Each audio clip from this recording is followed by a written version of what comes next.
Hi, I'm Anastasia. I'm a photographer. I'm a writer. I'm a journalist as well. I tell stories. You could say I'm an artist also. I guess it's in its purest form, it's storytelling. And sometimes I use pictures, my own. Sometimes I use other people's pictures. Sometimes I use text. Sometimes video. I'm a photographer.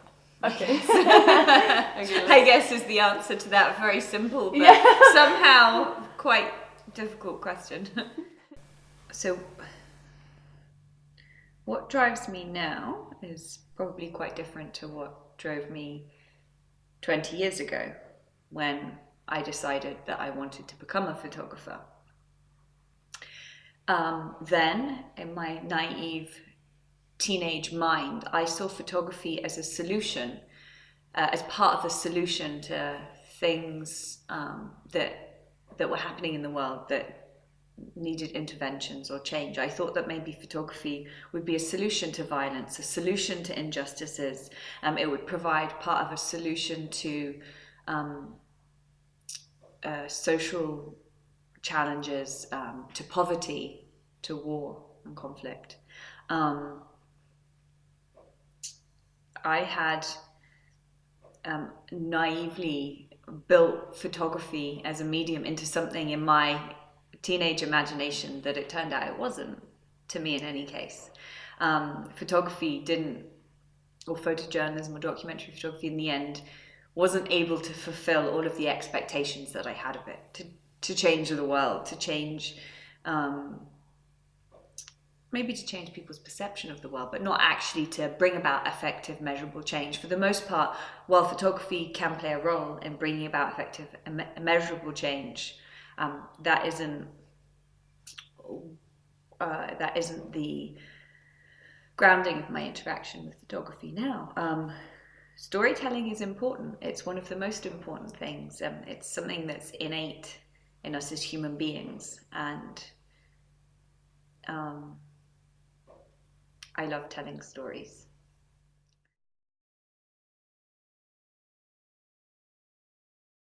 Photography is more accessible than it's ever been, and again with the digital revolution, I mean, you don't need £10,000 or euros or whatever and 30,000 euros a year to buy and process film. Sasha Chekmanev is arguably the greatest living Ukrainian photographer. And when he was working in the 90s, he would shoot whole projects on 3 rolls of film that he would save for a year. And he carried his camera everywhere and he looked for frames, but he couldn't press the shutter every time because he couldn't afford the film. So digital photography changed that. And you can... I know a young Egyptian photographer, Amr al-Fikri, he has shot his entire portfolio on his iPhone. That's all he has. And that's a really great thing, right? Mm-hmm. That photography became more democratic, more accessible.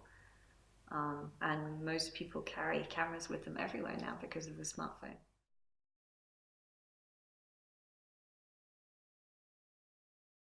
Well, the internet connected the whole world.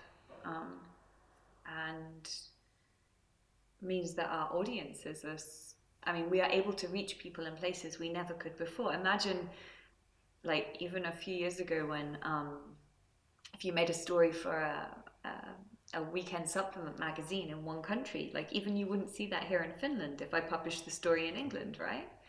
And now, once something's online, it can be seen almost anywhere in the world. I mean, not everywhere in the world is connected, but a great deal of it is. And through smartphones as well. You don't even need a computer now to be able to connect to the internet. And photography, in a way, we're the luckiest people. Photography is truly international. So you can reach people with photographic storytelling even if you don't have a common language. Mm-hmm. So that sounds like a perfect world now, but is there a downside to it as well? I don't think so. How can it be? How can being more connected be bad in any way?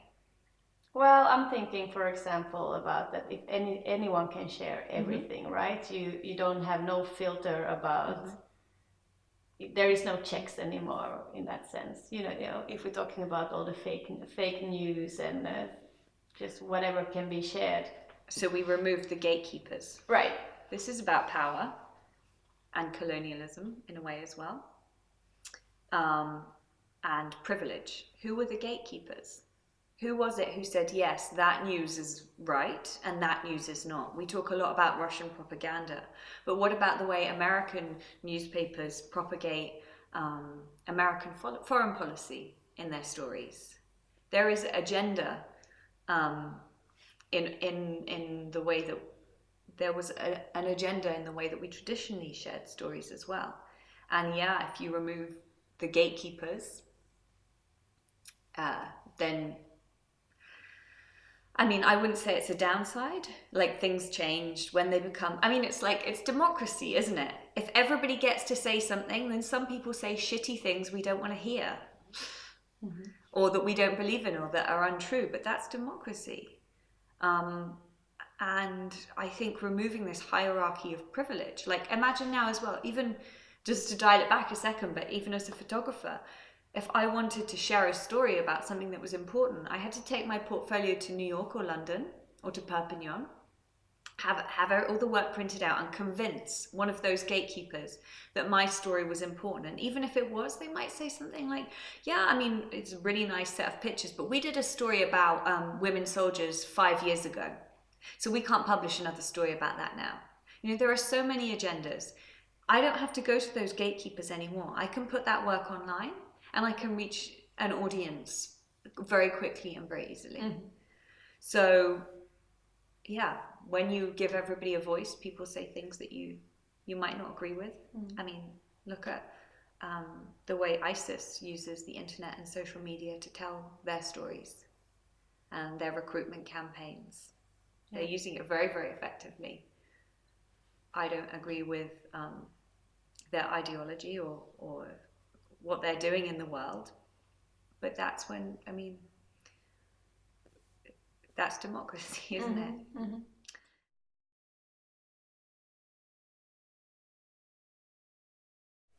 People are more visually literate than they've ever been, I think. When people make photographs, they learn in the process of that about reading them too, and about understanding how photographs are made and questioning how they're made. And people question photographs more than they ever have done today as well. People question what they see. That's a really good thing too, I think. But these, I mean, propaganda and deception has always taken place, and photography has been part of that, always. Photographers have not always been independent of political ideologies and agendas either. I mean, when you look at the photographers who covered the Second World War, most of them believed in that their side must win and were complicit in achieving that goal from either side, right? There's a lot to talk about and a lot to think about her. So whether it's good or bad, I mean, the digital revolution changed everything. It changed everything. And I, for one, feel lucky to have sort of lived through that as a photographer, to have started my career shooting black and white analog film, and then to, not having a computer at home, writing my dissertation and saving it on a floppy disk, which I took into university to print out. I mean, I didn't live through the whole change, but in any case, I understand how it was before and how it is now. And everything changed, the way we make images, the way we share them, the way we consume them. And the digital revolution decimated the financial model that the printed press was based on. So yeah. But do you find it now a more interesting space to work in, and because of all the possibilities? I mean, it is what it is. I can't change it, right? There's nothing. I mean, this is completely out of my control. But certainly, we have more possibilities to reach more people. Further away, that I could never have spoken, that I could never have shared my pictures with before. Yeah. So that's interesting.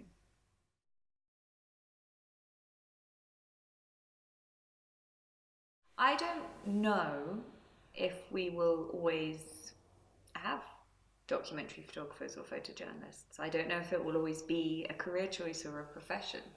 I don't know. It may be that this industry that we know, which is actually relatively young, might not always exist. It might not need to. It could be replaced by something else. Um, that's okay too. I don't know if this idea of the professional photographer will always be here. Um,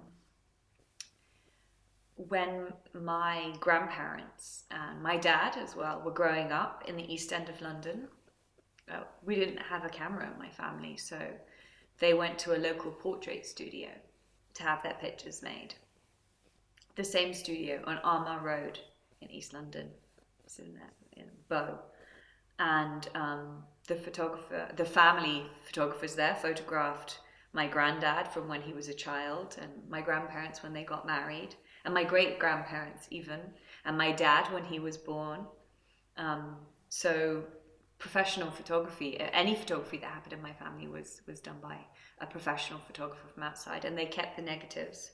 So you would order prints of those portraits, 5 or 10, or when you wanted more, you'd go back and pay to buy some more prints. And they kept the archive. Now everyone in my family has a photograph. When we have a birthday party, everyone takes my grandmother, who's 86, takes pictures on her iPhone and shares them to Instagram. That's how we look at pictures today.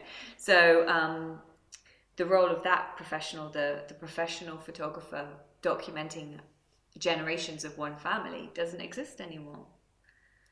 Yeah. So I don't know what will happen with documentary photography, not just in terms of the financial model or like the industry that sits around traditional printed media. Yeah, I guess that's kind of exciting. I mean, and I don't see it like suddenly that all of us won't have jobs and we'll have to come up with something else, but it would be interesting to see what it evolves into.